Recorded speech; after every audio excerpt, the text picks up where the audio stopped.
বিসমিল্লাহির রহমানির রহিম। আসসালামু আলাইকুম। তৈরি করে নিচ্ছি বাচ্চাদের টিফিনের জন্য ঝটফট চিকেন ফ্রাই। এর জন্য আমি নিয়েছি এখানে 6 পিস লেগ পিস। প্রথমেই লেগ পিসগুলোকে একদম হাড় পর্যন্ত গভীর করে কেটে নিচ্ছি। এরপর ঘরে থাকা সামান্য উপকরণ দিয়ে মেখে দিয়ে দিচ্ছি সামান্য পরিমাণ লবণ, গোলমরিচের গুঁড়ো, মরিচের গুঁড়ো, সয়া সস, সামান্য আদা রসুন বাটা এবং সামান্য এক টুকরো লেবু। এবার ভালো করে মেখে সাইডে রেখে দিই।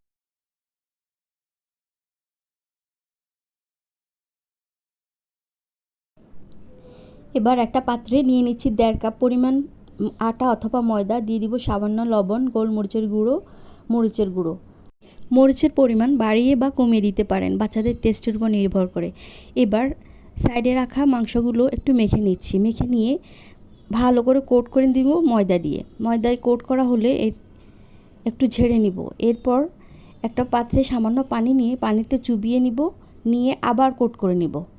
এবার ডুবোর তেলে ভেজে নিলে রেডি হয়ে যাবে বাচ্চাদের টিফিনের জন্য ঝটফট ইনস্ট্যান্ট চিকেন ফ্রাই। চাইলে এই পর্যায়ে কোট করা অবস্থায় ডিপ ফ্রিজে সংরক্ষণ করা যাবে 1 মাস পর্যন্ত। ধন্যবাদ সবাইকে।